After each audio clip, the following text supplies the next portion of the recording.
Your sacrifice for us on the cross redeemed us and made us worthy before the Father, cleansed by your blood. We owe everything to you, Lord Jesus. If not for what you did, we would be forever lost. But thank you, Jesus, because you left your heavenly glory and humiliated yourself by taking upon our sinful human reputation so that you may become sin for us and suffer the penalty that we deserve. We thank you, Lord Jesus, for identifying with us so that you can redeem us. And Father, we honor you for the gift of your Son, Jesus. We can never stop thanking you for giving us your Son. And now we honor you, Father, and we honor your Son, Jesus, and we thank you for all the things you have done. To you alone be all the glory, the honor, and the praise, for you alone are worthy. Through Jesus, your Son. Amen and amen. Amen. And take our seats. Thank you, Lord Jesus.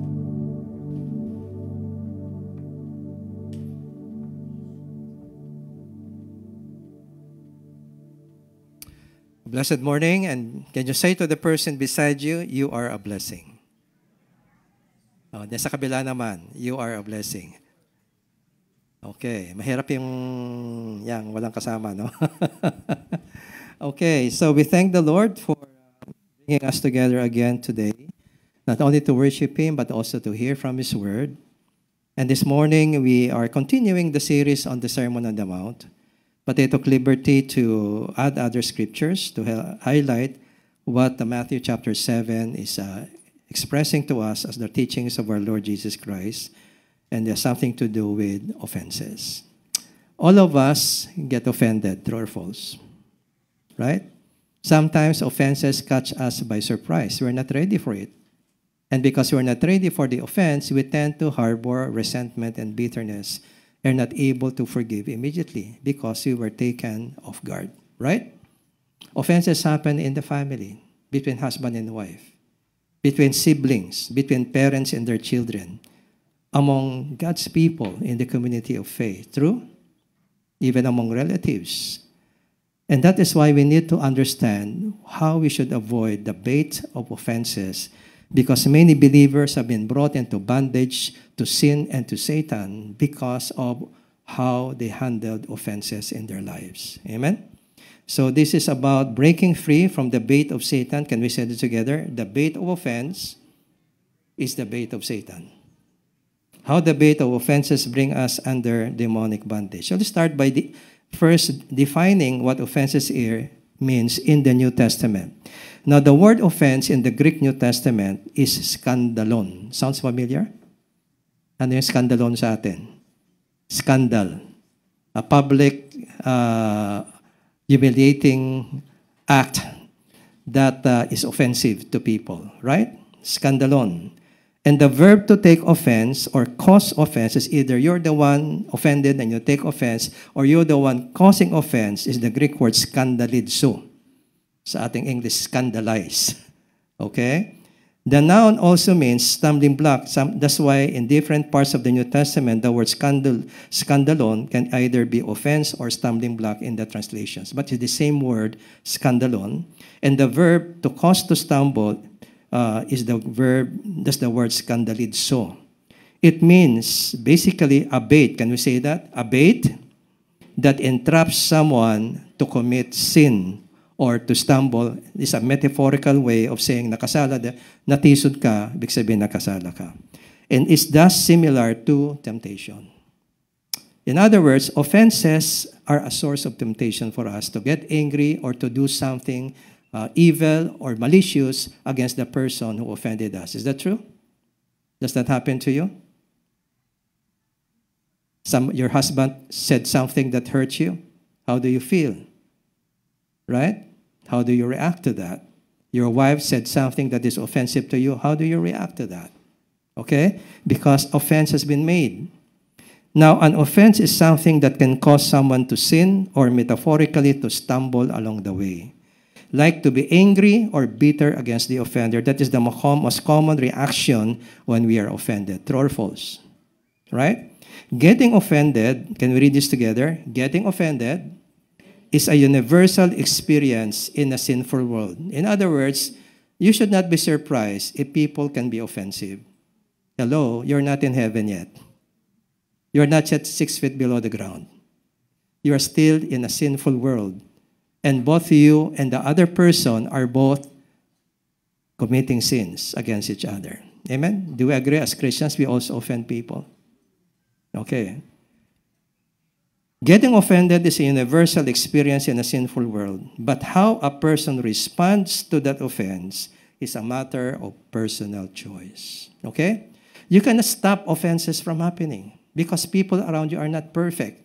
Okay? And they are sometimes, they carry, evil characters or attitudes that can really hurt you, true or false.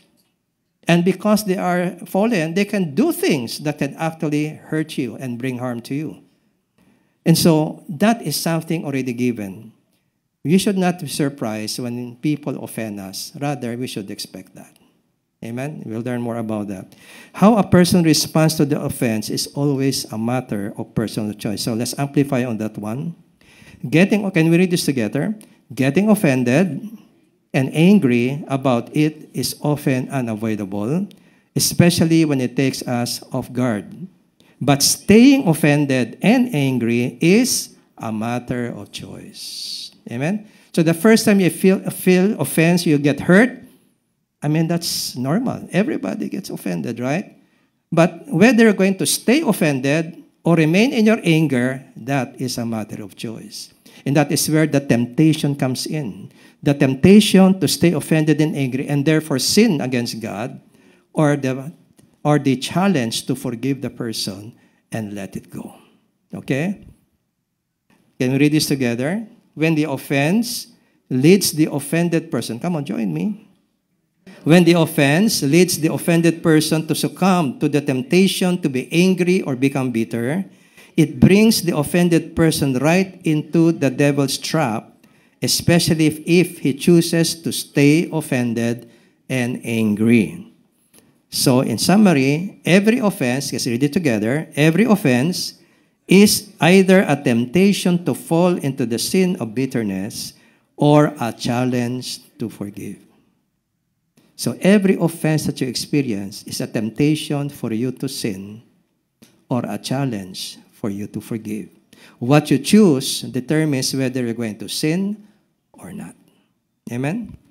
So in other words, don't blame the person for what he did to you for your responses. What the person did to you he will be made accountable by God for what he did to you. But how you choose to respond to the offense will determine whether God will be pleased or he will be offended also by you. You understand this? So whenever you react in a negative way, and you get angry, you get bitter, don't blame the person for what you have chosen to do, because that is your choice. For example, there are parents sometimes, and I hope there are no parents like that here. There are some parents who say, you're the one making me angry. I don't want to be angry because you make me angry. Ano ba? Ginagalit mo kasi ako. Kundi sa'yo, hindi ako magagalit. Ayun.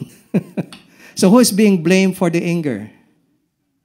Who is being blamed for the anger? The child. The child cannot make you angry if you do not choose to be reacting in anger. It's your choice. Amen? You can choose to understand, bata yan. Okay? And maybe marami pang dapat ituro sa kanya. Or maybe, siguro nakukulang ako sa anak ko para turuan ko siya, i-guide ko siya. Kaya ganyan ang batasan niya. Kulang ng mentoring. Amen? So pag positive yung approach mo, walang offense. Tama? But if you take that personally as a direct assault against you, then you will definitely harbor anger and vindictiveness in your heart. At doon, nakakasala na po tayo sa Diyos. Okay? So let's look at the Word of God. How does the offense become a bait of Satan to us? Take a look at Ephesians 4:26-27. So can we read this together? In your anger, or when you are provoked, do not sin. Do not let the sun go down while you are still angry, and do not give the devil a foothold. In other words, if you allow anger to stay in your heart, if you choose to stay angry until the sun sets, that means you're opening the door for the devil to have a foothold in your heart that will enable him to soon take control of you. And you're going to be an instrument of Satan to destroy relationships around you because of that anger in your heart. That is how offenses can bring us into the trap of the devil, because that is Satan's bait so that you fall under his control. You got this? How many want to be controlled by the devil? Stay away from anger. And when you're offended, forgive immediately. Let it go. Understand people are not perfect just like you. Amen? Understand that you also offend people. So what makes you different from the other person? Right? We are all not perfect. So why condemn that person when you are doing the same thing? You got this? We'll talk more about that in a while. So this is how offense brings us into the trap of the devil, and he gets control. He takes control of us. And when the devil takes control of a believer, that believer will soon bring conflict, hostility, and even division in relationships in the church or in the family or in the organization, in the company, wherever you are. When people take offense and they not know how to deal with that, the devil takes control. Okay? Can we read it? Actually, in your anger, do not sin was a quotation of the Apostle Paul from the Old Testament, from Psalm chapter 4, verse 4 to 5. And I'm bringing you the original source of that quotation to understand the context of the mind of the psalmist. So can we read this together? In your anger, do not sin. When you are on your beds, search your hearts and be silent. Stop whining. Stop complaining about what the person did. Search your heart. Okay? Do you have a right to be angry? Why are you angry? Okay? And be silent. Because if you speak when you're angry, you'll definitely sin in your words. Totoo hindi. Pag tayo may galit, out of the abundance of the heart, the mouth will speak. That's why be silent. When you're offended, the best advice from the Word of God is examine your heart first. Why are you angry? Do you have a right to be angry? And be silent. Okay? And then worship God instead. Offer the right sacrifices that please God. Thanksgiving is one of those sacrifices. And trust in the Lord, especially in the face of an offense. Let God be the one to vindicate you and worship Him. Amen? So can you say to the person beside you, God's answer to offense is worship. Because when you worship God, God gives you the grace to forgive. When you worship God, God heals the wound that you have experienced because of what that person did. It is in the presence of God that real healing takes place. Amen? Sometimes we want to be healed by getting back to the other person, right? By vindicating ourselves. But you see, when you do that, sometimes you create more trouble when the person does not accept what you did. He will get back at you. Walang katapusan yan. Okay? It's better for us to worship and trust in the Lord for our vindication. Amen? Do you agree with the psalmist? All right? That's why that keeps our hearts from being controlled by the devil. Matthew 5:21-22 warns us about harboring anger in our hearts because of offenses. So can we read this together? Go. You have heard, you shall not murder, and anyone who murders will be subject to judgment. But I tell you that anyone who is angry with his brother or sister will be subject to judgment. So what is Jesus trying to say? Before he said, do not murder. But I say to you, if you have anger in your heart against your brother, you are already a murderer. That is liable to face judgment. Okay? So what is this kind of anger? Jesus is talking about vindictive anger. Can we say that? Vindictive anger. Vindictive anger is anger that arises out of an offense and gives you the desire to harm or to hurt the other person. In others, to get back. And how do we usually respond when you're offended? We speak degrading words to the person. True or false? Right? We speak degrading words. And that, according to Jesus, is vindictive anger. Anger that desires to hurt back because you were hurt. And he says that is no different from murder in the eyes of God. And if that anger causes you to speak degrading words to your brother or sister, like in the case of these words of Jesus, again, anyone who says to a brother or sister, Raka, you know what Raka is? You know that already for those who attend and destined for honor. What is Raka? It is an Aramaic word which means, wala kay pulos. You're good for nothing. That's how they say it in Aramaic, in the language of Christ. How many of you have heard those words? Wala kay pulos. Where did you hear that from? From your spouse? From your parents? From your siblings? From your teacher? From your supervisor? From your relatives?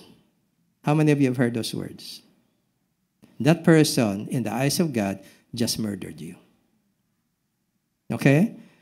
If anger, vindictive anger that wants to hurt, leads you to curse the person, then you are no different from the murderer.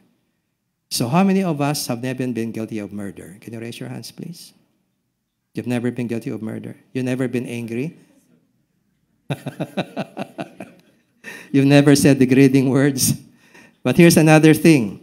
The word court there is interesting because in the Greek, it's the Sanhedrin, the highest court in Israel. In other words, when you get angry, you'll be liable to the lower courts. But if that anger leads you to speak cursing words, you are equivalent to a murderer facing the Supreme Court. Ganon ka-grievous ang kasalanan mo sa mata ng Diyos. Pang Supreme Court na yan. At when you say to your brother out of your anger, you fool or you're an idiot, you will be in danger of the fire of hell. That's already the maximum. In other words, when you harbor anger because you're offended and you react in cursing or speaking degrading words to the person, Jesus said, you just committed murder in God's eyes. You are a murderer. You understand this? So how many of you are ready to renounce murder? You're all guilty, right? Amen? So stop entertaining vindictive anger against anyone because that will make you no different than a murderer in the eyes of God. And God will hold you accountable for that anger in your heart as a murderer. Amen? That's why John 8:44, he compares the religious leaders who were plotting to kill Jesus. The context of this, that the Jewish leaders were planning to kill him. And that's why he says, you belong to your father. Now, these Pharisees believe they are descendants of Abraham, that they are children of Abraham, and they take pride in that. But Jesus was saying, you think you're Abraham's children? No, you're the children of the devil. Why?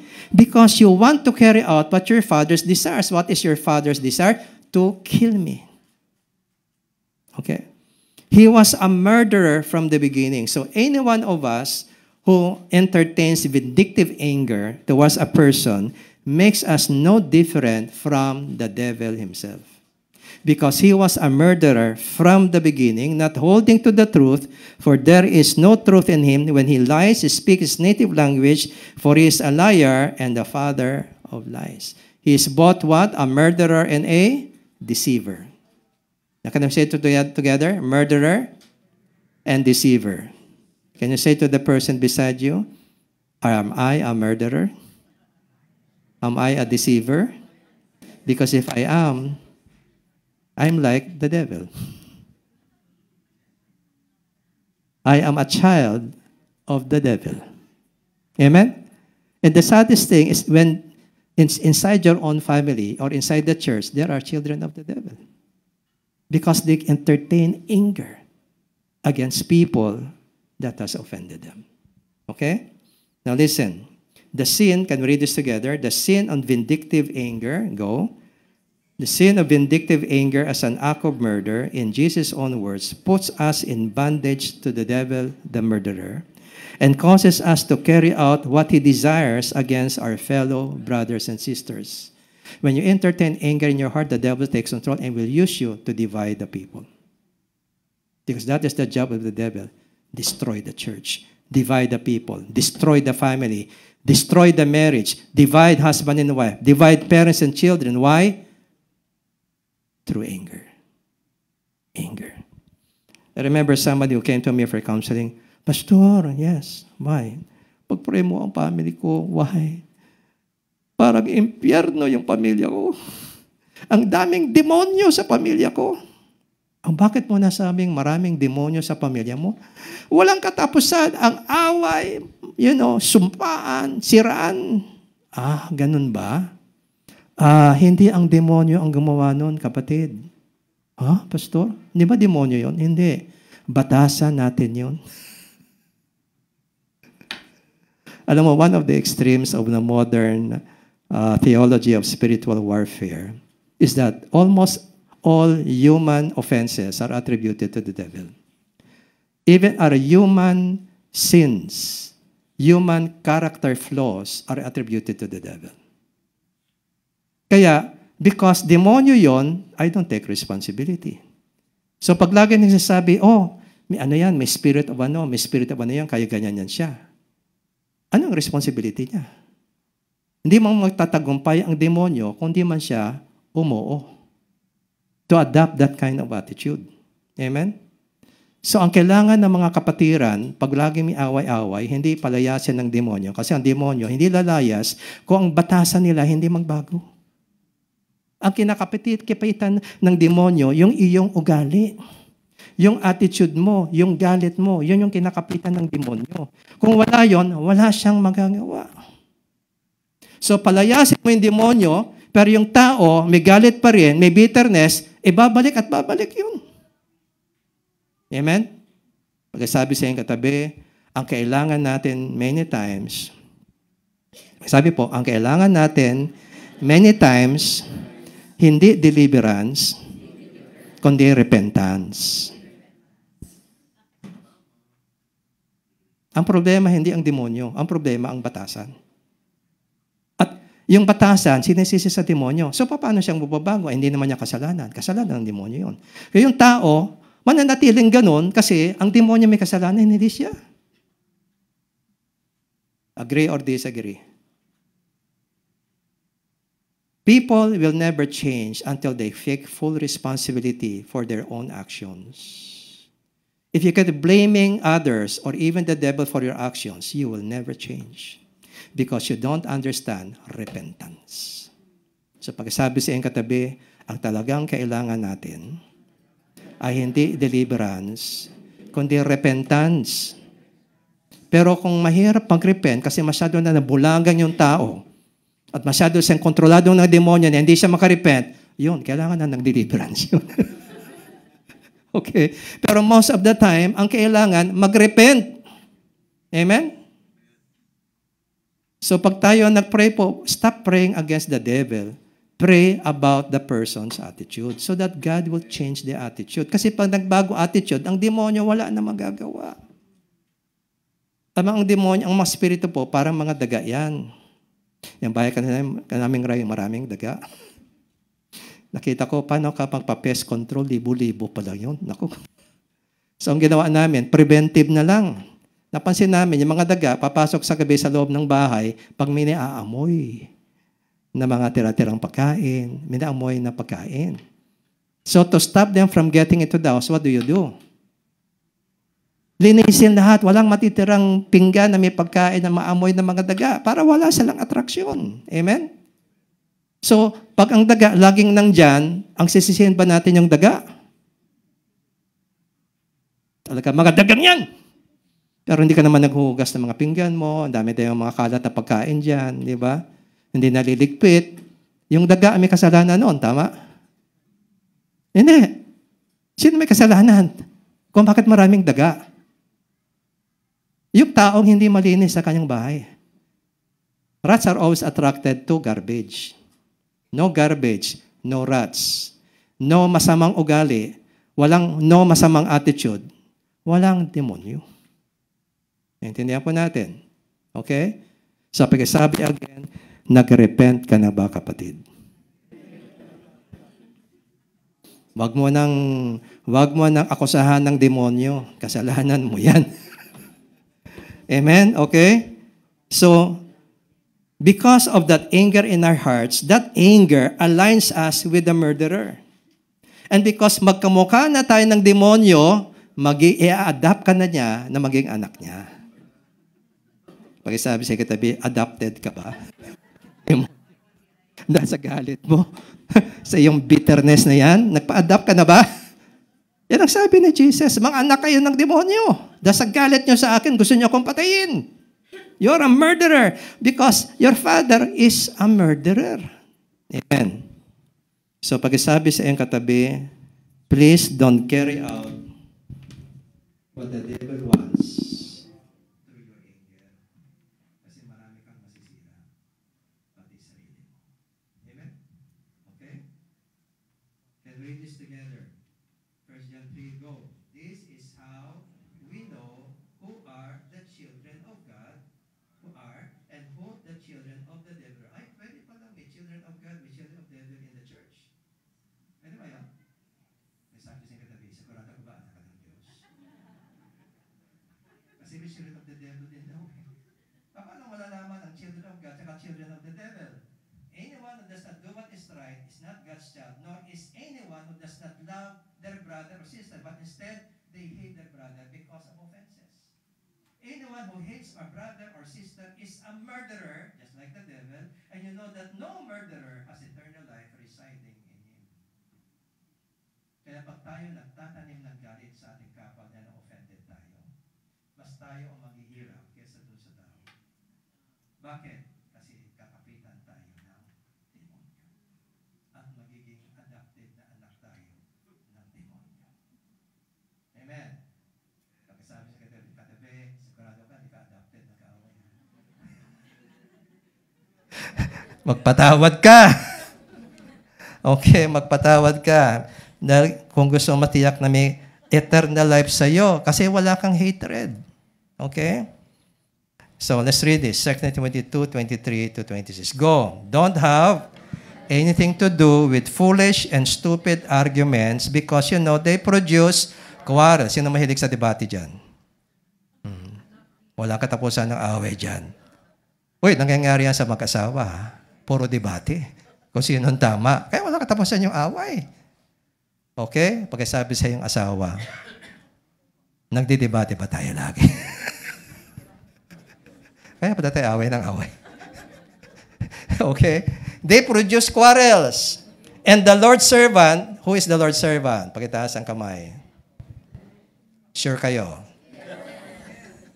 And the Lord's servant must not be... So pag ikaw mapag-away, hindi ka servant ni Lord. Servant ka nung kabila. Okay?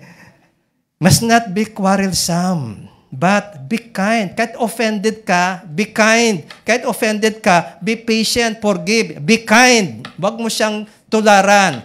Huwag mong don't get even kasi pag naging even kayo, magkamukha na kayo. So yung kinamumuhian mo sa kanya, naging ikaw. Okay? Kasi you try to get even. Amen? So, be kind. Offended ka, be kind. Able to teach, not resentful. Bakit? Because these qualities are what wins people who are enslaved to the devil to the Lord. Take a look at the next. Can we read this together? Opponents, that is the false teachers in the context of 2 Timothy, must be gently instructed in the hope that God will grant them repentance, leading them to a knowledge of the truth, and that they will come to their senses and escape from the trap of the devil who has taken them captive to do His will. Okay? May mga tao sa paligid natin na mga instruments ni Satan. Pag-sabi sa iyong katabi, sigurado ka, hindi ikaw yun, ha? Okay. Notice what Paul is saying. He's saying, when you deal with false teachers, they are very arrogant and they tend to always say, tama sila, mali ka. So pag kukontrahin mo sila, babanggain ka nila. At pag nagsabi ka ng, when you deal with them harshly, the more they'll get angry and the more they'll be harsh to you. Kasi you're feeding the fire. Bakit kailan maging gentle sa mga ganitong tao? Kasi yung mga taong yan, masyadong matala sa mga dila niyan. Offensive talaga sila. At alam mo kung bakit sila offensive? Kasi, sabi sa Word of God, sila ay pinaghaharian ng demonyo. Kaya hindi mo sila mawiwin kung dadalhin mo sa galit. Kasi sila, sanay na sa galit. Kaya nga sila kinakapitan ng demonyo eh. Kasi sanay sila sa galit. Okay? And dahil sila sanay sa galit, ang demonyo, kapito ko sa kanila, at ginagawa nila ang gusto ng demonyo. Again? Amen? That's why Ephesians 4:3 reminds us, 30-32, Go, make every effort to keep the unity of the Spirit through the bond of peace. So how do we preserve the unity of the Spirit among us as God's people? Maintain peace in our relationships. Walang galit, walang paninira, walang chismis, walang hidwaan na nauwi sa pag-aaway in order to maintain the peace. And the peace in our relationship is what preserves, protects the unity that the Holy Spirit has already created among us. There is one body and one spirit. Being in Christ means that you're part of one body, and you're one body because only one spirit resides in all of us. And anything you do that hurts that peace with one another hurts the unity of the Spirit. Are you clear about this? That's why ang sabi niya sa verse 30, how do you keep the unity of the Spirit? By peaceful relationships. And what is the opposite of that? You grieve the Holy Spirit when you break that bond of peace among brothers and sisters. How do we break that bond of peace? What grieves the Holy Spirit? Because the unity was forged by the Spirit, and anything that hurts that unity grieves the Spirit of God. Can you say to the person beside you, anything that hurts the unity of God's people grieves the Holy Spirit, because He was the one who made us one in Christ. Amen? So what is it that grieves the Holy Spirit? Verse 31. Ano po yun? That's why, if you don't want to grieve the Holy Spirit, get rid of all bitterness, rage and anger, brawling and slander, paninirang puri sa kapwa mo, along with every form of malice. Ano yung malice? Evil thinking against people. Sana mamatay ka. Sana madisgrasya ka. Sana malugi ka. Sana mawalan ka ng trabaho. Sana ganyan. Puro sana. Yung po yung malicious. Nag-iisip ka ng masama na mangyari dun sa tao. Kailan nangyayari yan? Pag offended ka. True or false? When you're offended. Okay? You tend to be malicious. May slander, sisiraan mo, brawling, naging arrogante ka against the person. You're driven by rage and anger, bitterness. Sabi niya, get rid! Pag sabing get rid. Tagalog, itakwil, itapon, ibasura. Amen? So, pag sabi sa katabi, sigurado ka ba wala nang basura sa buhay mo? Kasi mangangamoy ka. People can smell you when there's garbage in your life. Kasi they will see that in your words, in your actuation, when you have garbage inside of you. And out of the abundance of the heart, the mouth will always speak. Amen? So, get rid. Okay? Ang tawag natin dyan, garbage control. Okay, how many of you are doing very good garbage management in your house? Praise the Lord for you. Okay, the government will be pleased. Pero how many of you are always getting rid of the garbage in your hearts? The Lord will be pleased. Hindi yung gobyerno. Amen? So be sure, walang garbage. Wala pong galit, bitterness, paninira, malisyoso mga isip sa puso natin. So how do we respond to offenses? Since we are not to respond in bitterness, rage, anger, brawling, slander, and malice. Since that is not the way, and that is what grieves the Holy Spirit, what is it that pleases the Holy Spirit? When you're offended, what is our response? Verse 32, be kind. Be kind. And compassionate. Why compassionate? Because you recognize you are both guilty of similar sins. You're also committing your own sins. And if you understand, nakasala ka, nakakasala rin naman ako eh. So why should I be hard on you? Pareho na naman, makamukha lang naman tayo. So siguro mas maganda, magpatawaran tayo, magtulungan na lang tayo kaysa magkondena sa isa't isa. What makes you different from the other person? Amen? So that's why, be compassionate because both of you fall into sin. Be compassionate to one another, forgiving each other, just as in Christ. Pinatawad ka, magpatawad ka. Sino kang hindi pwede magpatawad? Ikaw pinatawad ka nga sa kasalanan na buhay ng anak ng Diyos ang naging kapalit. Amen? So what is it that damages the unity of the Spirit and grieves the Holy Spirit? Anything that rises out of anger. Anger is the mother of so many destructive sins. Pag in-entertain mo yan, maraming kasalanan ang lalabas sa pagkatao mo. Okay? Kasi the devil has already taken control. You just fell for the bait of Satan. You're now in the trap of Satan. Dahil you did not forgive, you did not show compassion, you did not show kindness, and you did not let it go, now anger and bitterness brings you into the hold of the devil. It's going to use you to damage relationships around you. That's exactly what he wants. So let's read this, James 1:19-20. My dear brothers and sisters, take note of this. Come on. Everyone should be quick to listen, slow to speak, and slow to become angry. Listen to this.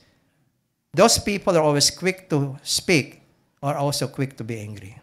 Why? Because they make judgments without hearing the other person first. Because if you quick to listen, you begin to understand the person. So instead of getting angry, you might even feel compassion for the person because you listened first to his story. You got that? So be quick to listen, slow to speak. I mean, everybody wants to speak, right? Especially teachers like me, no? Right? Mga speakers, they love to speak. Kaya speaker ang tawag sa kanila. Okay? So we have to learn the value of listening and shut them out. Kinig muna tayo. So when your wife is sharing her hurts towards you as the husband, please don't react. Be quick to listen. Slow to speak para maintindihan mo kung anong nararamdaman ng asawa mo. Why? Because we men, we tend to be what? Sensitive to anything that makes us feel dishonored. Right? And so when your wife starts, telling us the hurt that we have done against them, we begin to defend ourselves. Even when she's right, we still become defensive because we have to protect our precious ego, right? Even at the expense of the relationship. True or false? No, walang lalaki ang sumagot. Notice. Okay? Be quick to listen. Don't speak. And that will keep you from getting angry. Kasi you're beginning to understand the person better because you're trying to understand where it's coming from. If you're always the one speaking, you don't know what's going on, you're not even listening to where the person is coming from, it's easy to get angry. Because why? You are making judgments about the person without evidence. And you create your own offense. The person may not mean that against you, but you interpreted it that way, so the person is not really offending you. You are creating an offense because of your prejudgments and your misjudgments. Okay? And verse 20 says, that's why be careful about anger, because that aligns you with the murderer, the Satan, and you give him control over your life. Because human anger does not produce the righteousness that God desires.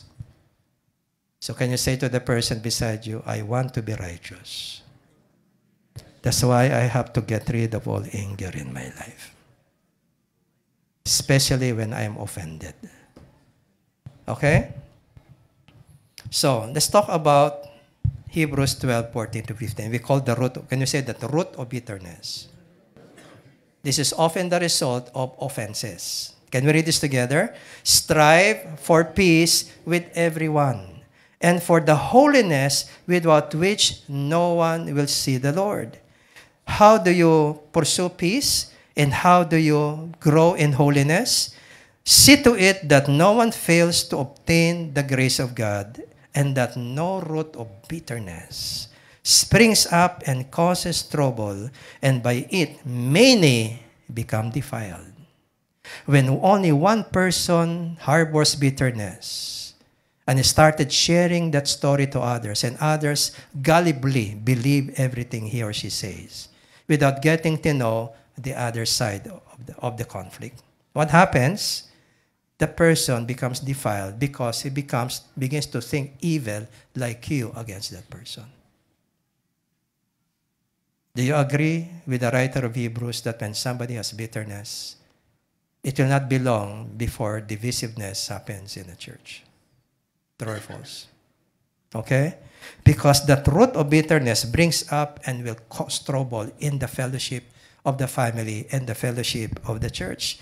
And that is why the writer is saying, if you want to strive for peace with everyone, if you want to grow in holiness, get rid of the root of bitterness. Because that will make you unholy and carnal. That will bring to you a lot of sins, because anger is the mother of so many sins. You cannot be holy when you have the root of bitterness. Now let's listen. Why does the author say root? You know what's root? Can you see the root as you look at the plant? No, it's under the ground, right?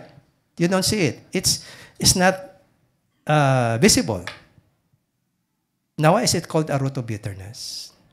Okay, let's continue. Root implies source that leads to the fruit of evil behavior, and that evil behavior causes trouble instead of peace in church relationship and defiles or pollutes the spirituality and character of many. Kasi when you believe in a malicious gossip against a person from a person who got offended, and you did not check with the other person if that is true, you begin to make judgments about that person na pinag-uusapan, and what happens, your spirituality and character is now corrupted and polluted by the devil. Because you're not showing love anymore towards that brother na sinisiraan ng kausap mo. There's no love anymore. You believe the person's story without checking, and just believe immediately, then you are sharing in the person's sin. You get defiled by his bitterness. Does that happen? Does that happen? Now, let's read this together. 1, 2, 3. Roots are not visible on the surface. They are subtle, hidden, and buried deep in the heart of an offended person. You will not know that an evil plant and its fruit is about to come out by just looking at the person from the outside. From the outside, the offended person may look spiritual and even seem to be holy or pious in his actions or speech. The offended person may not even be aware that his or her root of bitterness is already beginning to strangle his or her spiritual life and leading him or her to more anger and sin, unconsciously doing what the devil wants, especially when speaking of his offender in their conversations. Laging may negative na masasabi. A divisive spirit soon becomes manifest. That is the objective of the devil. Through a person has been offended, a divisive spirit soon becomes manifest as other believers are unknowingly influenced by his or her dishonoring words and attitudes towards the offender. Gossip spreads the poison and soon destroys peace in relationships. And what happens to the Holy Spirit when the unity of the Spirit is now being destroyed? Grieves the Holy Spirit.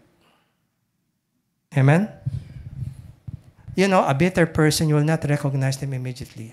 They look very holy, very righteous. They speak, as if they're really spiritual people. That's why it's a root, because you cannot just see it. You will know that there's been, pag lumabas na later on, at the right time, at the right occasion, that root begins to manifest itself in evil talk. Now you discover, meron palang lason ito sa loob. Why? Because Jesus said, by their fruits you will know them. How they speak and how they behave in relationships to people reveal the root of bitterness inside. That is not always plain to you. So can you say to the person beside you, are you sure you have no root of bitterness? Because I cannot see it right now. Sana punutin na yan para bago masira ang mga relasyon. Amen? Okay? Uproot that immediately from your heart before it begin to destroy you, your spiritual life, and your relationships. Because when you have bitterness, your spiritual life will be strangled by that root. It grows into thorns. It strangles your spiritual life and causes you to do what the devil wants. Instead of obeying God, you're already doing exactly what the devil wants. You become the instrument and the child of the devil. Because of that bait of offense that led you to harbor bitterness against the person. And gossip is what spreads the poison. Can you say to the person beside you, gossip is a sin punishable by death according to Romans chapter 1, verse 29 to 32. Ang parusa po sa gossip sa Biblia, death. Because that's murder. That is murder. Okay? So, gossip always spreads poison. Sino mahilig sa chismis? Sino mahilig sa chismis? Walang aamin. Mga Pilipino mahilig sa chismis, ano? Akala natin okay lang yun. You know, you think it's okay. But the Word of God tells us, death is the punishment for gossip in the eyes of God. Kasi murder yan eh. Sinisaraan mo ang tao, pinapatay mo siya. You got this? Okay? So can we say to the person beside you, are you a gossip? You're a poison spreader. Don't be. Okay? Because you will grieve the Holy Spirit. What are the causes of offense? Why do we get offended? Are you ready now? Now we go to the Sermon on the Mount. Matthew 7, 1 to 2. We'll take Matthew 7, 1 to 6, verse by verse. Okay? I'm now expanding on Matthew 7 in the Sermon on the Mount. So can we read this together? What are the causes of offense? One of them is our judgmental attitude. Can we say that together? Judgmental attitude. Jesus said, do not judge people, or you will be judged. For in the same way you judge others, you will be judged by God Himself. The standard that you use to measure whether people are good or not in your eyes will be the same standard that God will use on you. Let me repeat that. The standard of measurement by which you measure whether a person is good or not good, whether a person is spiritual or not spiritual, God will use the same standard against you. And you have to be sure you're not guilty when God uses the same measure on you. Because most of the times, people who are judgmental are themselves guilty of the very sin that they condemn in others. And repeat that. Judgmental people tend to condemn in others the same sins that they are guilty themselves.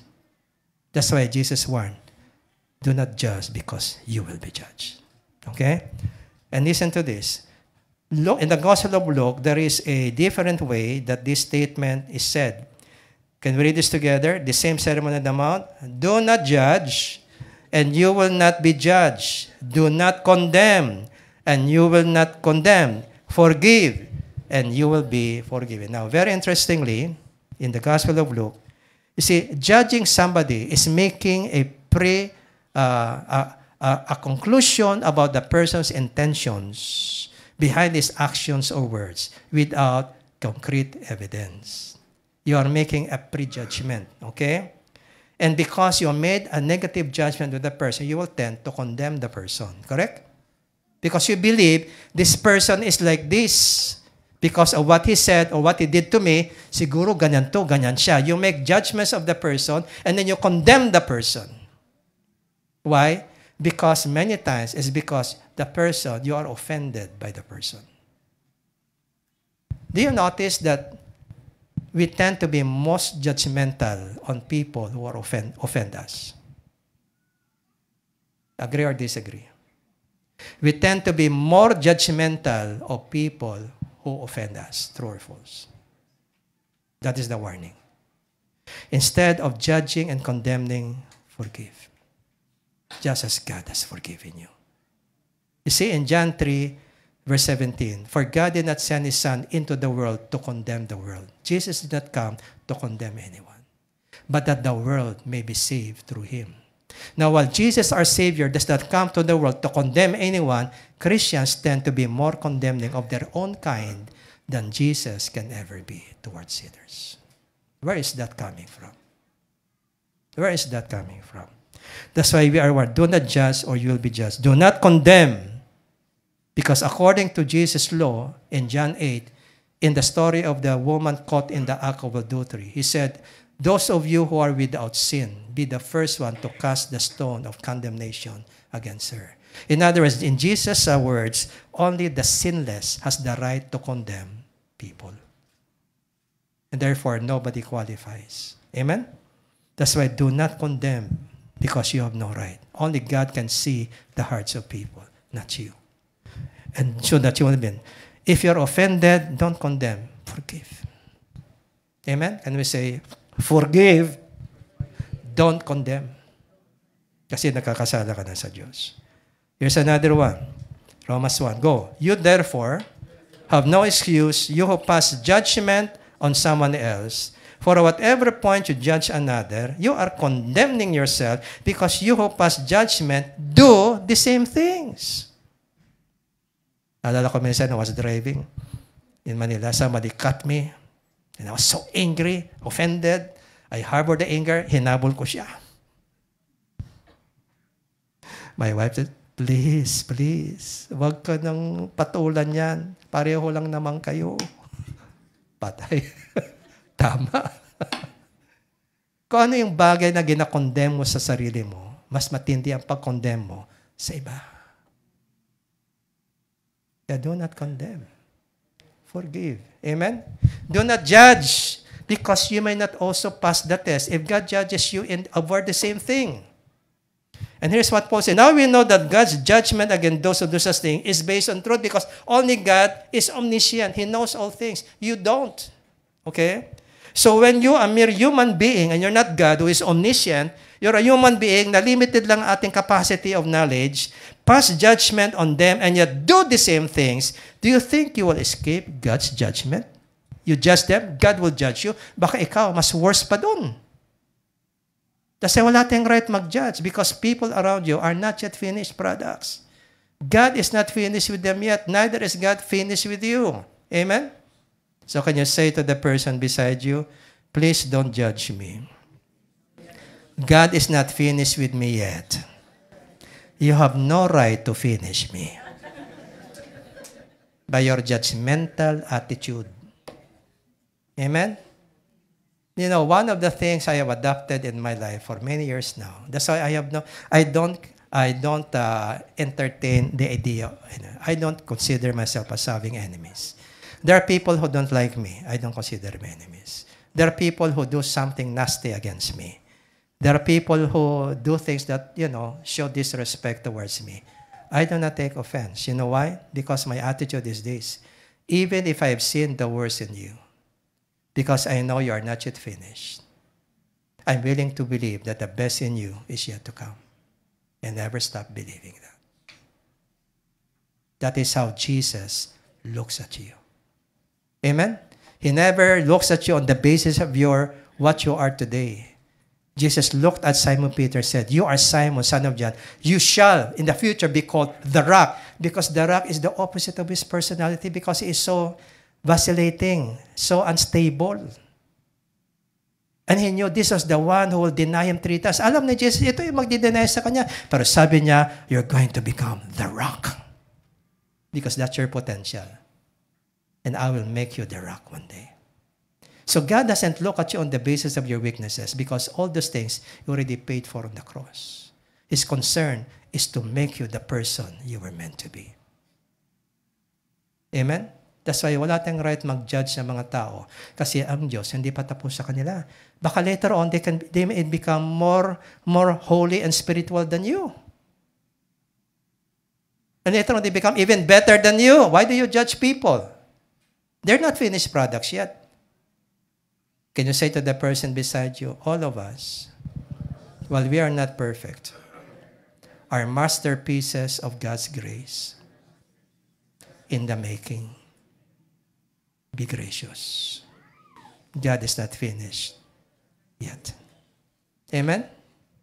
And you know why? Because my attitude towards people who are offensive, sometimes who are toxic, I don't entertain their offenses because in the first place, I know who I am. No matter what people think or say, but it doesn't affect me because I know I am in the eyes of God. I know my identity. That's why I refuse to take offense. Now, when I see people like that, I always remind myself, maybe this person one day will be better than me because of the grace of God. So I'm not going to judge the person because I know God is not finished with him yet. And instead of judging the person, I pray that God will bring out the best in him. That God will finish his work in him. The work of grace that changes us into the likeness of Christ. Amen? So can you say to the person beside you, I will not judge you. Because God is not finished with you yet. You may become better than me one day. So you have no right to make a conclusion about you. Amen? Can you say that to your spouse? Okay, can you say that? Mag-asawa, magkatabi, can you say that to your spouse? I will not judge you anymore. Because I know you're not yet finished. And I have no right to finish you. Amen? Okay? So stop passing judgment on others when you are doing the same thing. Again, I repeat, the things we condemn in ourselves, we condemn all the more in others. Okay? Can we read this together? John 7, Jesus' words, stop judging by mere appearances, but instead judge correctly. Or in the NSV, judge with righteous judgment. So merong unrighteous judgment, may righteous judgment. Yung unrighteous judgments, yun ang sin. That's sin. It doesn't mean that we have no more responsibility to make judgments on people, especially in matters of discipline. The leadership of the church, when they take a case of discipline among the members of the church, they have to make certain judgments to understand what they should do about the behavior of that person, right? But the judgment is always based on evidence. An investigation will be made to see to it that every fact will be brought to bear on the accusation if it is true or not. That's why in 1 Timothy chapter 5, Paul warns that the members of the church of Ephesus do not entertain an accusation against an elder of the church unless by the testimony of 2 or 3 witnesses. So what is the law of Paul? Do not entertain an accusation against any leader unless by the testimony of 2 or 3 witnesses, which means every accusation must be validated on clear evidence. That is making a righteous judgment. Amen? Because hindi tayo gagawa ng mga judgment on behaviors of people. We are not called to judge people themselves because they're not finished yet. But we can make judgments on what they do so that if they need to be disciplined, we have to apply discipline. Right? But be sure you arrive at the judgment by considering all evidences that prove beyond reasonable doubt that the person is truly guilty. You call that in law due process. Judging people forgoes due process. Walang due process dun. Because you instantly make a conclusion without evidence. That is unrighteous judgment. James chapter 4, 11-12, can we read? Brothers and sisters, do not slander one another. Anyone who speaks against a brother or a sister or judges them speaks against the law and judges it. There is only one lawgiver and judge, and the one who is able to save and destroy you. But you, who are you to judge your brother? Why is God the only one qualified to judge us? Because God is omniscient. He knows the deepest intentions of your heart. He knows you more than you know yourself. He knows your motive behind everything you say or do. Because God is omniscient, He can make righteous judgment. The question is, are we omniscient? Because we are not omniscient, we have to function by evidence. Correct? You have to provide evidence and consider the person innocent until proven guilty. Judging people considers them guilty without the benefit of proving their innocence. Kasi ginudge mo na eh. Tama yun, di? Does that happen in your marriage?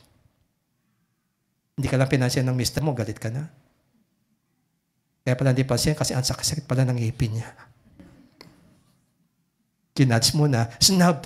Hindi siya snub. Ang sakit. Oh, kasi sakit ang ipin ko in the past days. I've been consulting Dr. Ian.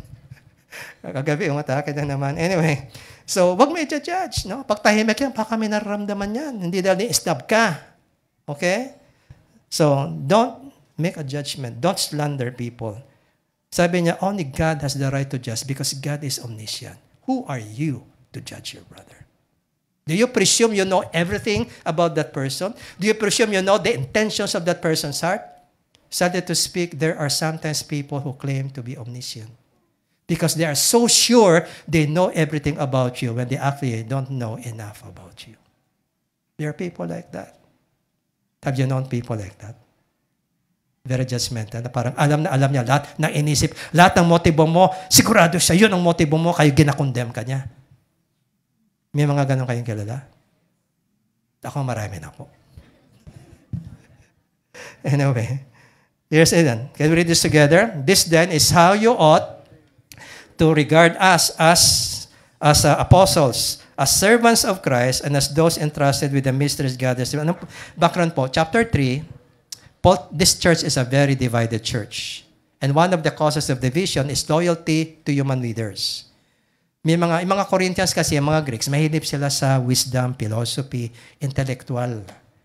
Now, si Pablo was the one who brought the gospel to Corinth, according to the book of Acts. And later on, Apollos, an Alexandrian Jew who became a convert to Christ, started preaching also in Corinth.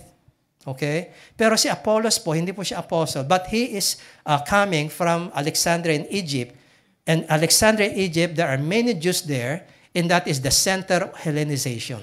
That is where they're exposed to Greek wisdom like Plato, Socrates. And there was a particular Jewish rabbi there, who by the name of Philo, who applied Greek philosophy in the interpretation of the Old Testament. So lahat ng mga stories sa kanya, allegorical. Meron yung spiritual meaning ang bawat storya sa Bible. Okay? And apply niya ang Platonic dualism or Platonic philosophy sa pag-interpret ng Bible. Kaya yung mga nag-aaral kay Philo, mga intellectual. Pag nagsalita, grabe yung mind, no? Kasi malalim. Yun po si Apollos. So si Apollos, nung dumating sa Corinth, nag-preach din siya. Okay? And then later on, nangyari, itong mga Corinthians, na mahilig sila sa wisdom, philosophy, nag-aaway. Ako, kay Paul ako. Si Paul ang original. Apostle yun. Si Apollos, hindi man yan apostle. Hindi man yan nakakita sa risen Lord. Ito, original. Apostle. He saw the risen Lord. He was the one who brought the gospel to us. Kaya dapat siya ang ating sinusunod. Hindi, kay Apollos kami, matalino ito, intellectual. Magaling sa scripture.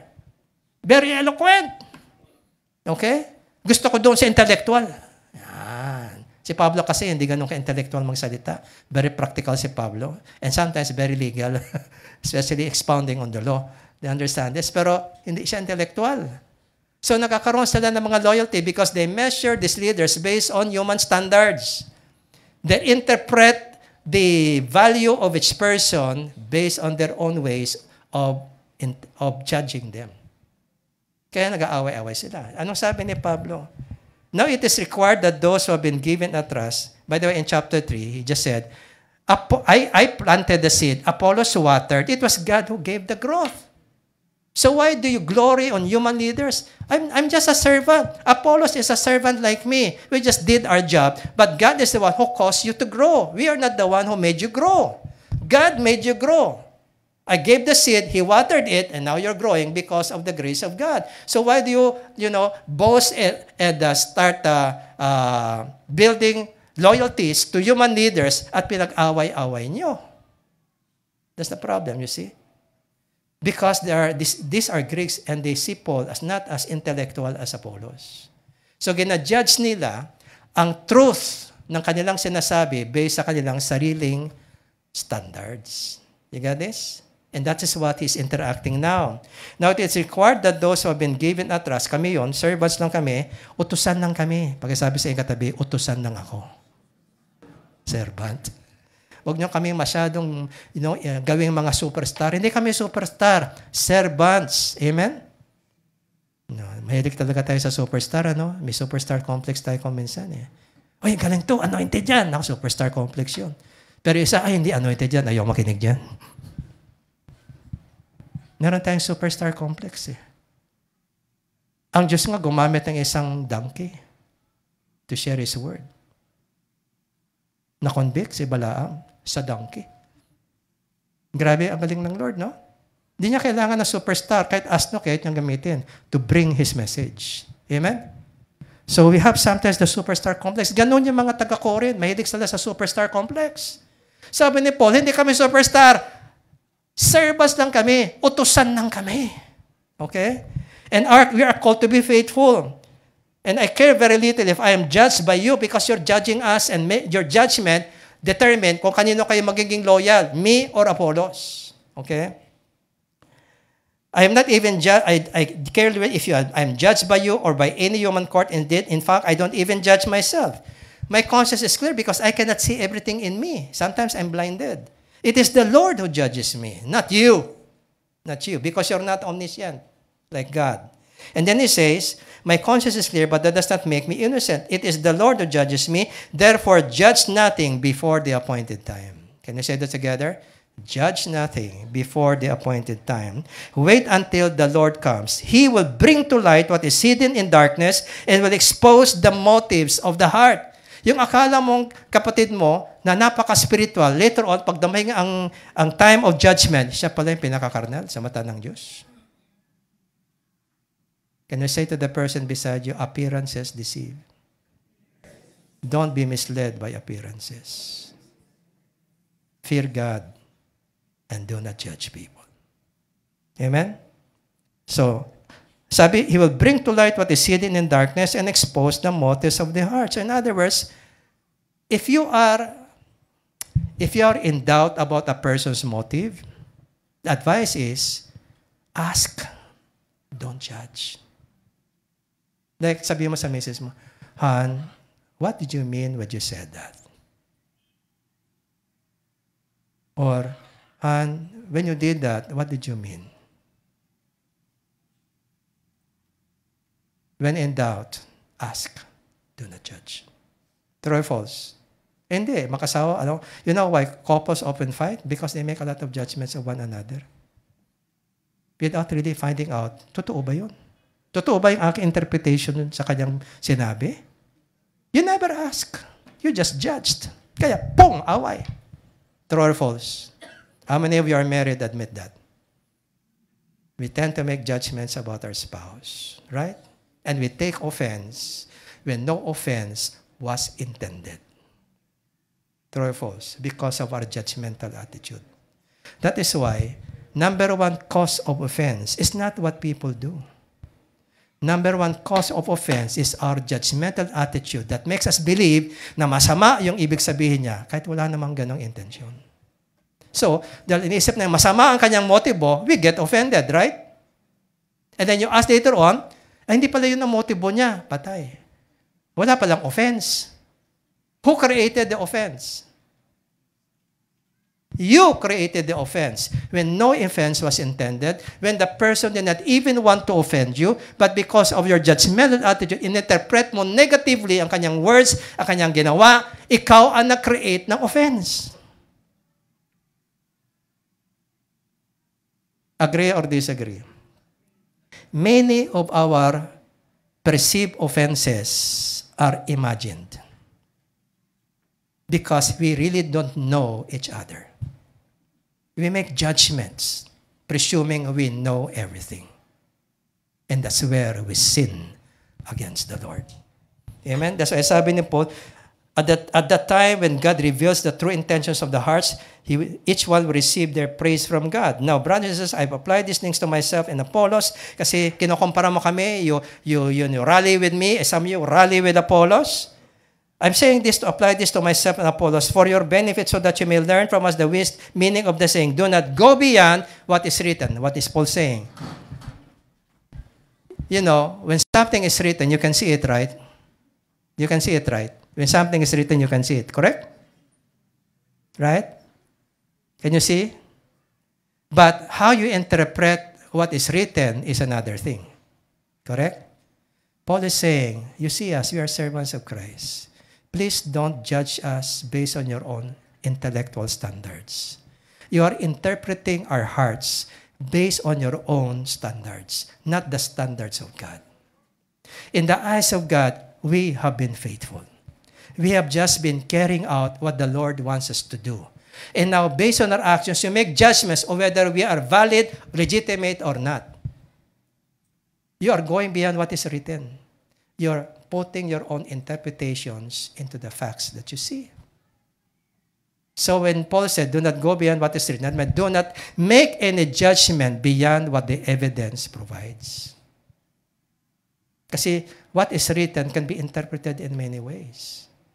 But how sure are you have the right interpretation? You understand this? It has to be based on evidence. Then, because you should not make judgments of us so that you don't have to be loyal to the one at the expense of the other because you're making your own judgments and standards about us. We're just both servants of the Lord. And we're all trying to be faithful to our calling. That's it. Don't go beyond that.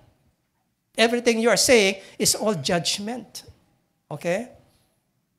Can we read this together now? We tend to make judgments of people around us every day. True or false? When you watch the TV, you make judgments on people na nabalitaan nyo. Totoo?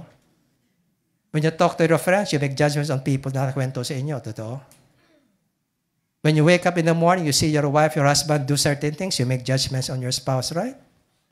And then you take offense without evidence. That is unrighteous judgment. Okay? Can we read this together? We tend to make judgments of people around us every day without really knowing or asking about their true intentions or their own context behind their actions or words. Every action or word you hear or see from a person, may context yan. If you don't know the context, you will tend to judge the person based on your context. And when you make a judgment based on your context, you will tend to misread the meaning and the intention of the person because you never ask. You never ask. You understand this? Okay? We tend to create imagined offenses when we make misjudgments or prejudgments about a person without the benefit of inquiry. We tend to presume omniscience over people's intentions. Sino rito omniscient? You know all things. You must be God. Pero, sadly to speak, maraming Christians parang naniniwala na omniscient sila. Alam niya na lahat. Alam ko lahat yung yawa mo. Alam ko lahat yung nasa isip mo. Alam ko lahat yung sa puso mo. Ay, Diyos ka na. Kaya judgmental kasi alam niya raw lahat. Kahit hindi naman, sa totoo, wala siyang alam. Okay? We tend to presume omniscience over people's intentions. We become prosecutor, jury, and judge without providing due process for the person suspected of making an offense. The person is presumed guilty without the benefit of allowing him or her to prove his or her innocence. That's what judging does. Are you ready to repent of your judgmental attitudes? Because we have been sinning against God. We have been grieving the Holy Spirit. Can you pause for a prayer right now? And just confess, Lord, forgive me for my judgmental attitude. I repent. You're the only one who knows all things. I cannot presume I know everything about people around me. Forgive me for all my unrighteous judgments. In Jesus' name.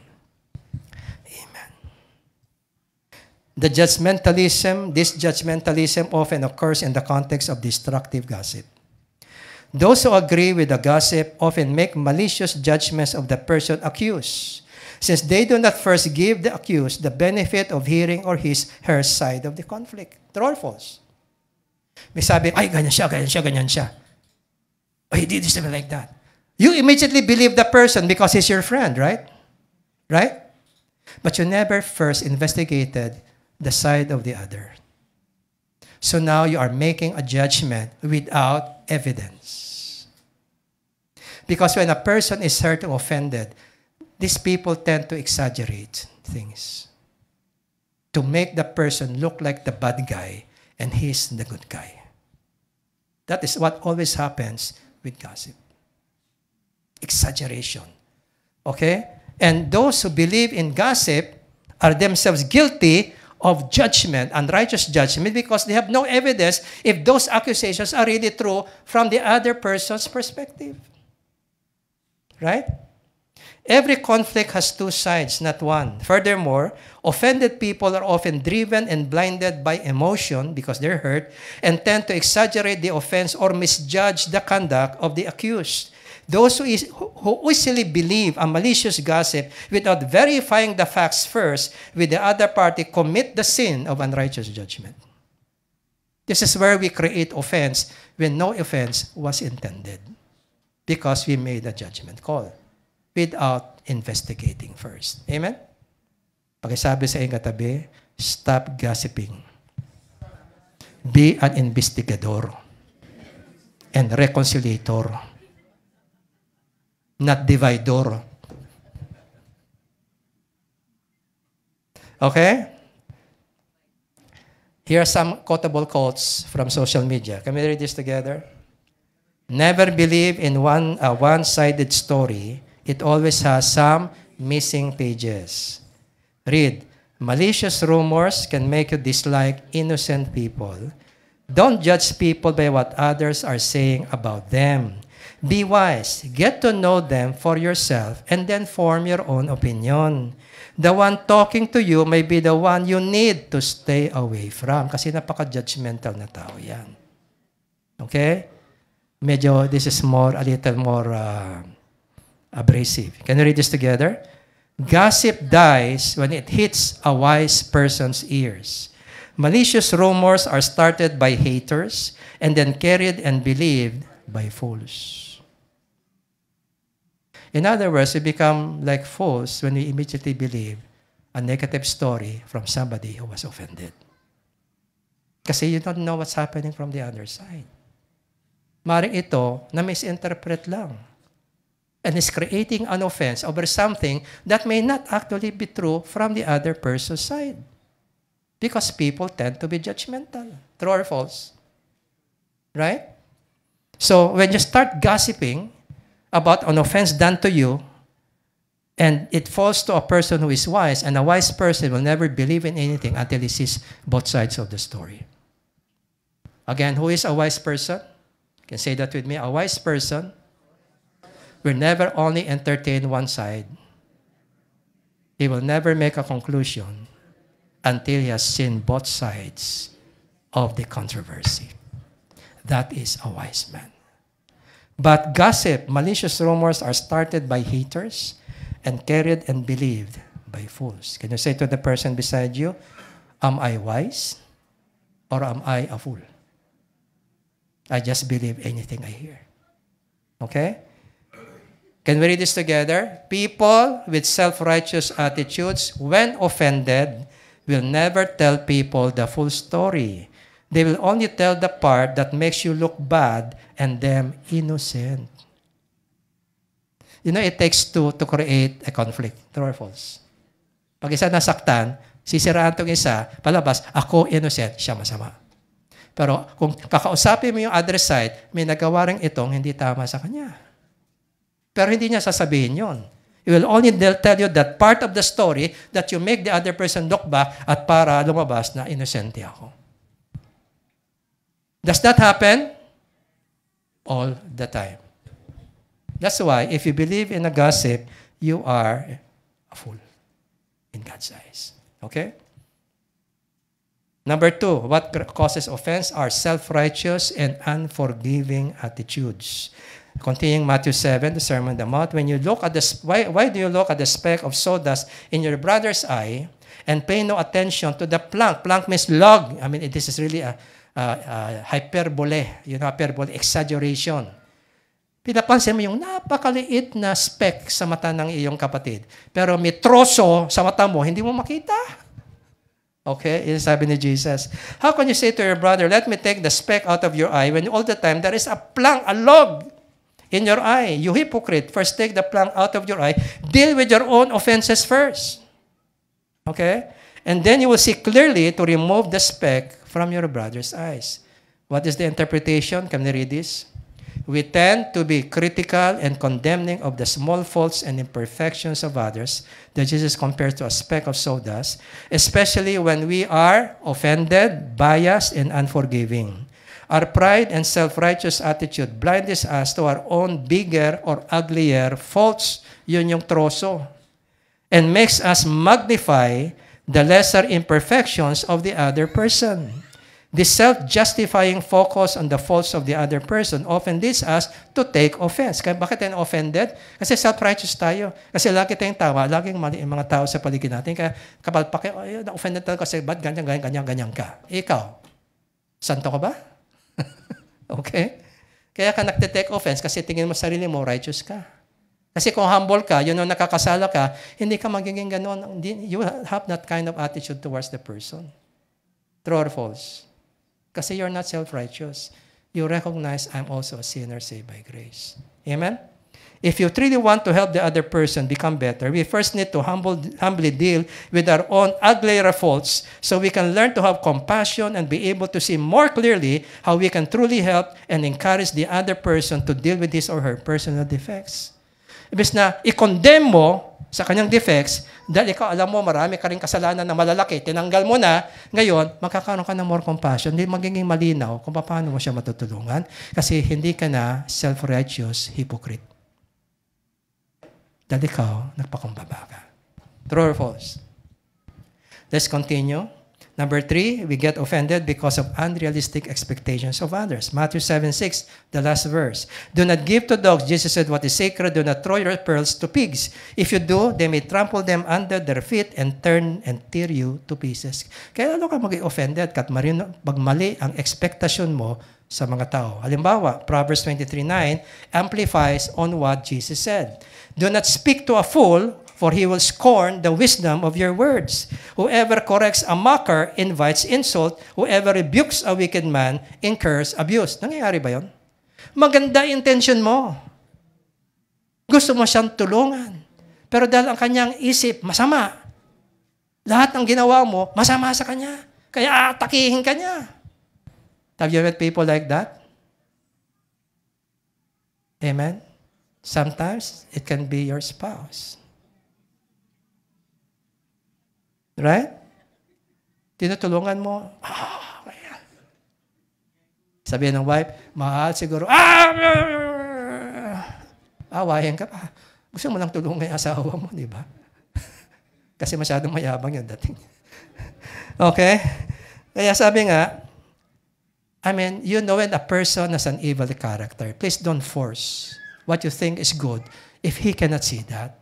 Because you're doing something valuable, but he will treat it as trash and he will be the one to insult you back.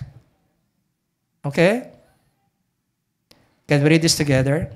Even when you do what is right and share to others what you consider to be of value, do not expect all people to appreciate or value what you give, especially those with evil or negative attitudes and behavior. Huwag mo na ipilit kasi masasaktan ka lang. Okay? Can we read this together? Offenses can take place when we have unrealistic expectations that people will always value and appreciate the good that we do to them. True or false? The greatest offense, the most painful offense comes from people from whom you were expecting something better. Why? Because you have been good to them. Tama? Ang tawag dyan, mga Judas. Kinaibigan mo, tinulungan mo, tapos binitray ka. Amen? Lahat tayo may Judas sa buhay natin. Every Christian leader will always have his or her own Judas. Remember what Jesus said? No servant can be greater than his master. If that they did that to me, they will do that to you. Amen? Porque sabi sa ikatabi, may Judas ba sa buhay mo? Ang lahat na ng kabutihan, pinakita mo, kinaibigan mo, sa dulo, ikaw masama. At aatakihin ka. Okay? And then you're shocked. Because you're expecting that when you do good, people will do good to you also. Not all the time. It depends on the character of the person. So, we're getting to the end. Go. When you know the offensive character of a person, avoid insisting on sharing something you believe is good for him or her because that person may end up insulting or abusing you. That's what Jesus is trying to say. Be discerning sa mga taong tinutulungan mo. Can we read this together? We daily live in a fallen world. Offenses should not take us by surprise, but should be expected. So when you wake up in the morning, knowing you're going to your workplace na merong nakaka-insultong tao doon every day, or maybe nagising ka umaga, nakita na may asawa mong lagi nakasimangot. What is your daily prayer? Lord, I want to walk in love today. And so, Lord, I know there will be people who will offend me today, including my spouse, or even my workmates in the office, or maybe a brother or sister in the church. Lord, I decide today to forgive them in advance. In Jesus' name, amen. Because you expect that people can offend you, and you are ready to forgive, when the moment offense happens, you are now ready. You don't become bitter because you're prepared for it. The only reason why we become bitter is because we do not expect that offense to take place. And we're caught off guard. We don't know how to respond. And so become angry and bitter. That is the sinful nature. That is gravity. That is our usual way of reacting to an offense. Because we were not ready. Amen? That's why Jesus said, forgive up to 77 times, which means make forgiveness a way of life. Amen? That's why when you wake up in the morning, Lord, in the name of Jesus, I forgive everyone who will offend me today. I will show them love and kindness even though they're offensive in Jesus' name. Yan ang magandang omitting prayers sa umaga. Para pag nangyari yun, hindi ka na nagulat. Ready ka na to forgive, so you're at peace. Right? You don't take offense because you were expecting it already and you already decided to forgive. Amen? So every morning, Lord, I forgive my spouse today. I forgive my churchmate. I forgive my co-worker. In Jesus' name. Amen? Kaya, hindi ka na magiging offended. Kasi pinatawad mo na. Amen? Do you agree? Can you make that your daily prayer? Amen. Forgive everybody who will offend you that day. So when it happens, this is it. I forgive in Jesus' name. You don't take offense, so you don't fall into the bait of Satan. Amen? And lastly, Proverbs 19:11, a person's wisdom yields patience. So yung mga taong nag-overlook ng offense, yun ang wise. It is to one's glory to overlook at offense. Hindi yung talagang, yung ginawa niya. You are so focused on the offense, you are a fool. Because a wise person learns patience, knowing that nobody is perfect. Everybody can offend anybody, including me. And because I have that wisdom, I can be patient with people who offend me, and I overlook that. Why? Because I expected that already. Because of wisdom that tells me people around me will never be perfect. Okay? So Ephesians 4:2-3 finally, be completely humble and gentle. Be patient, bearing with one another in love. That means give allowances to the faults of others because people will always be there to offend you from time to time. So give allowances. Bear with each other in love. Make every effort to keep the unity of the Spirit through peaceful relationship because you know how to forgive, you know how to be patient, you know how to be gentle to your offenders because you are willing to give allowances to their imperfections. Yun po ang wise. Amen? So can you say to the person beside you, am I wise? Do I easily overlook offenses? Because nobody is perfect, not even me. So, forgive. Let it go. In short, wise people do not fall into the bait of offense because wise people know how to let it go. Kaya sabi po, let it go. Let it go. Let it go. Forgive. Amen? May the Lord bless you as you apply and obey God in your heart. Let's bow in prayer.